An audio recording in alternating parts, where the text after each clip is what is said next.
बात करेंगे हिमाचल के दंगल यानी कि विधानसभा चुनावों से जुड़ी हुई। हिमाचल की राजनीति में दिनों दिन अनोखे रंग देखने को मिल रहे हैं। कुछ नाराज, कुछ खुश, कुछ चाल चल रहे हैं तो फिर कुछ कमाल भी कर रहे हैं। जैसे कि इंद्रधनुष में कई रंग होते हैं, वैसे ही नेताओं के भी अलग अलग मोड़ पर अलग अलग रंग देखने को मिल रहे हैं।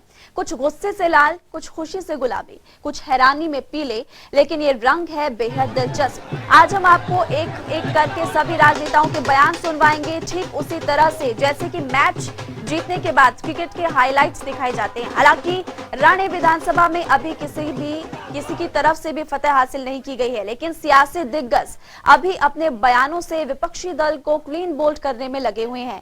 कहीं पर अंदरूनी फूट है तो कहीं पर एक दूसरे के लिए अथाह प्रेम। कोई विधानसभा चुनाव को T20 मैच बता रहा है तो कोई जीत का चौका लगाने के लिए दम भर रहा है। बेहद दिलचस्प मुकाबला है और बेहद दिलचस्प मुकाबले के बीच हम आपको राजनेताओं के अलग अलग बयान अब सुनवाने वाले हैं। आपने काम किया नहीं, आपकी कार्य संस्कृति नहीं थी, आपको काम करने की आदत नहीं थी। उस पार्टी का एक दौर था, आज वो दौर नहीं है। और उनको तो एक चीज कही है कि बाबुल की दुआएं लेती जा तुझे सुखी संसार। बाबुल की दुआएं लेते जा तुम्हें सुखी संसार मिले। ना जाने मुख्यमंत्री के सलाहकार कौन है। प्रधानमंत्री जी शिमला आए, उसमें भी सरकारी पैसे का दुरुपयोग किया। निश्चित रूप से ये क्रम आगे बढ़ने वाला है, ये रुकने वाला नहीं है। बहुत सारे लोग पार्टी में अभी और भी शामिल होने वाले हैं। कांग्रेस पार्टी के बहुत लोग शामिल होने वाले हैं। हर जगह से एक बात समझ में आ रही है कि भारतीय जनता पार्टी से हिमाचल के लोग दुखी हैं। और ये कहते हैं दिल्ली मॉडल अडॉप्ट कर लो, पंजाब मॉडल अडॉप्ट कर लो। पंजाब मॉडल तो गोलियों का मॉडल हो गया। दिल्ली मॉडल है, दिल्ली का हेल्थ मिनिस्टर जेल में चला गया, पंजाब का हेल्थ मिनिस्टर जेल में चला गया। ये मॉडल है आपके।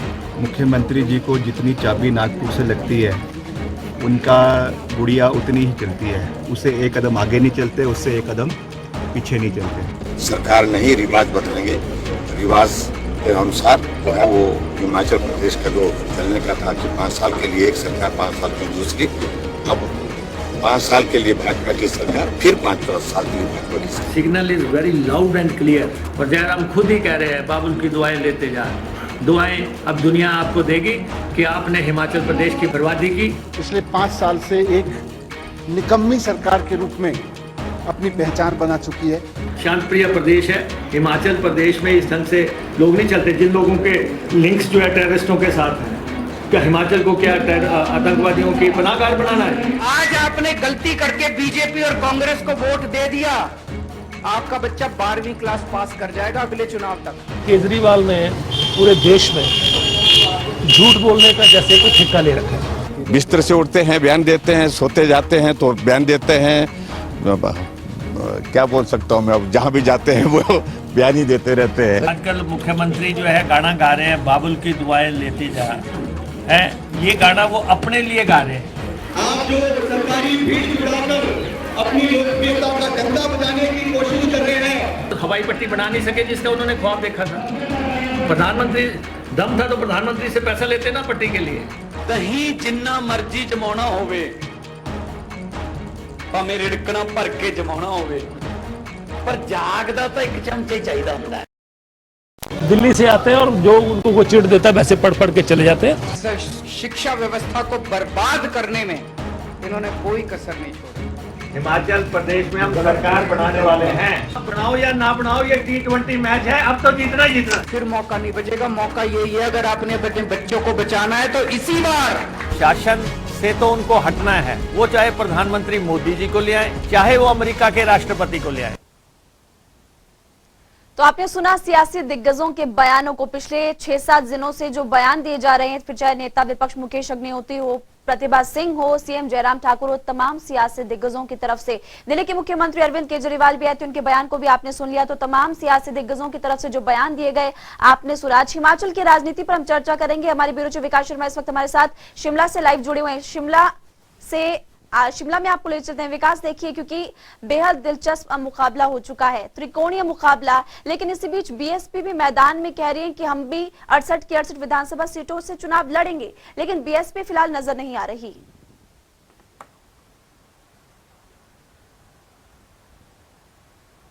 बिल्कुल, देखिए, और ये पहली बार नहीं है जब बीएसपी ने इस तरह से ऐलान जो है वो यहाँ पर किया है, और इससे पहले भी ऐलान यहाँ पर हर विधानसभा के चुनावों में जो है इसी तरह से पार्टियां बनती हैं, आती हैं, चाहे वो राष्ट्रीय जो दल हैं वो उनकी अगर हम बात करें। हिमाचल प्रदेश में जो बीएसपी है अभी तक कोई भी सीट जो है वो यहाँ पर नहीं निकली और यही एक बड़ी वजह है कि 68 सीटों पर उम्मीदवार जो है वो इस बार दावा किया जा रहा है बीएसपी की तरफ से भी कि यहाँ पर चुनाव जो है वो लड़ाए जाएंगे। ऐसे में प्रत्याशियों का चयन जो है वो करने के लिए क्या उनकी प्रक्रिया रहती है, क्या उनकी रणनीति रहती है, आने वाले दिनों में ये बैठकों के जरिए जो है अब घोषणा इस बाबत जो है वो की जा सकती है। लेकिन मुख्य जो मुकाबला है हिमाचल प्रदेश में वो दो ही दलों के बीच में देखा गया है, चाहे वो कांग्रेस की बात करें या भाजपा की बात करें।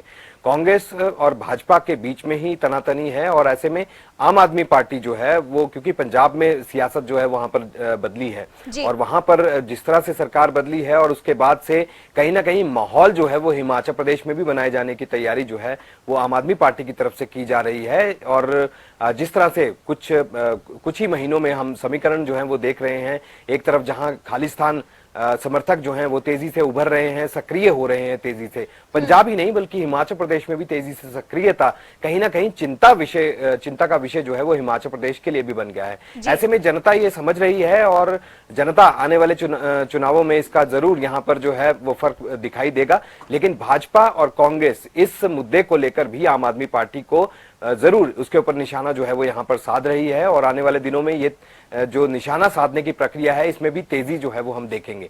लेकिन आम आदमी पार्टी जो है वो जिस तरह से हिमाचल प्रदेश में आ रही है और यहाँ के जो जमीनी स्तर के मुद्दे हैं उनको उठाने की कोशिश कर रही है, चिंता इस बात की राज्य सरकार को भी है, मुख्य विपक्षी दल कांग्रेस को भी है, क्योंकि सत्ता में वापसी कांग्रेस जो है आपके पास लौटेंगे विकास, क्योंकि इस वक्त हमारे साथ doctor Shashikant Sharma political expert भी जुड़ चुके हैं।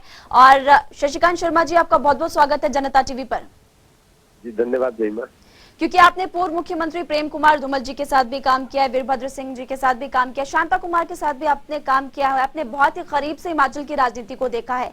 इन दिनों की अगर बात की जाए तो दल बदल की राजनीति जारी है, नेता एक दल से दूसरे दलों की तरफ जा रहे हैं, कहीं पर घबराहट है, कहीं पर तिलमिलाहट है।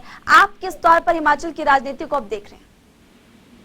देखिए महिमा, अगर आप राजनीति पर नजर डालें या पुरानी राजनीति की बात करें हिमाचल की, तो ये कोई नया दौर नहीं है। सिर्फ इसमें अगर मैं इसको देखूं तो मुझे लगता है कि ये बीजेपी के लिए इसमें सबसे आसान दौर है हिमाचल की राजनीति में।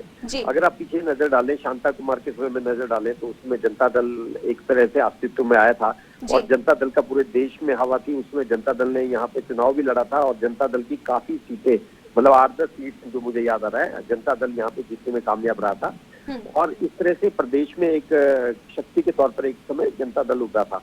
उसके बाद हिमाचल विकास कांग्रेस पंडित सुखराम के नेतृत्व में यहाँ पे आई 1998 के चुनाव में और उन्होंने एक ऐसा 4-5 सीट, वो 5 सीट कुल जीत पाए थे। लेकिन उसके बावजूद अगर देखें तो कांग्रेस को उन्होंने लगभग 20-22 सीट से उन HVC की वजह से, हिमाचल विकास कांग्रेस की वजह से उसमें हार का सामना करना पड़ा था।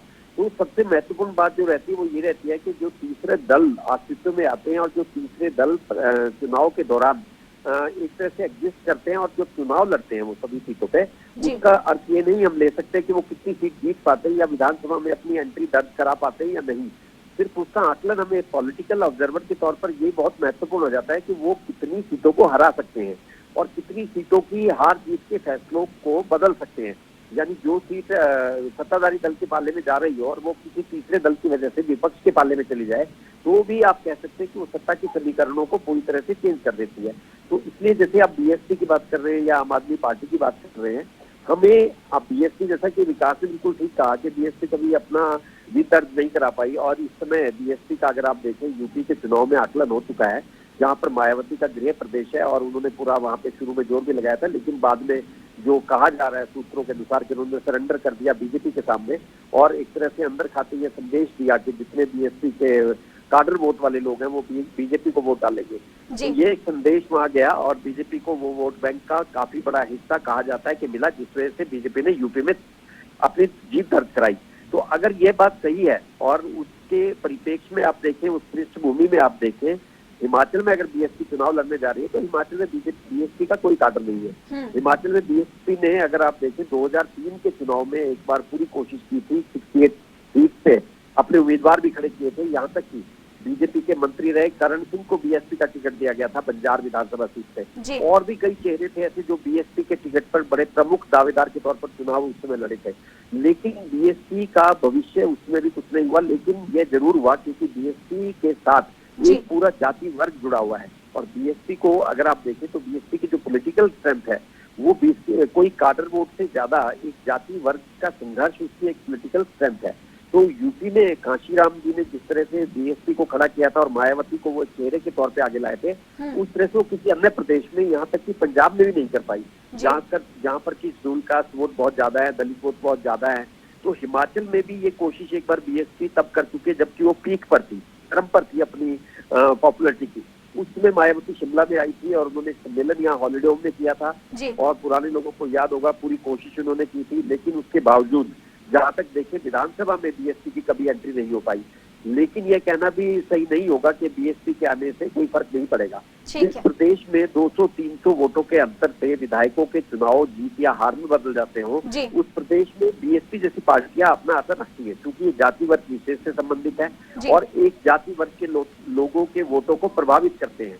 तो मुझे लगता है बीएसपी की अगर एंट्री हुई तो बहुत ही इंटरेस्टिंग सिनेरियो रहेगा क्योंकि आम आदमी पार्टी भी होगी। अब देखना ये होगा, एनालिसिस जो करना है वो इस बात का करना होगा कि जो दलित वोट बैंक है उसमें सेंध मारेगी बीएसपी, तो क्या वो कांग्रेस का वोट बैंक है या बीजेपी ने उस पर कब्जा कर लिया है। जैसे कि बीजेपी दावा करती है कि वो अब दलित वोट बैंक का जो कांग्रेस का कल्चरल एक पैरामीटर था कि आजादी के बाद दलितों को अपनी पार्टी कांग्रेस पार्टी नजर आती थी या फिर रीजनल पार्टी जैसे कि बीएसपी जैसी पार्टी देश में खड़ी हुई, उसके बाद क्या अब वो बीजेपी के पाले में चली गई है। तो ये सारे समीकरण इनका एनालिसिस करके ही ये तय हो पाएगा कि बीएसपी जैसी पार्टी अगर आती है तो अल्टीमेटली किसको जीत दिलाएंगी। ये आने वाला समय ही बता पाएगा, उसके लिए थोड़ा इंतजार करना होगा। लेकिन इन दिनों हिमाचल की राजनीति बेहद दिलचस्प हो चुकी है। डॉक्टर शशिकांत शर्मा जी, आपका बहुत बहुत शुक्रिया और साथ ही विकास शर्मा, आपका भी शुक्रिया इस तमाम जानकारी को साझा करने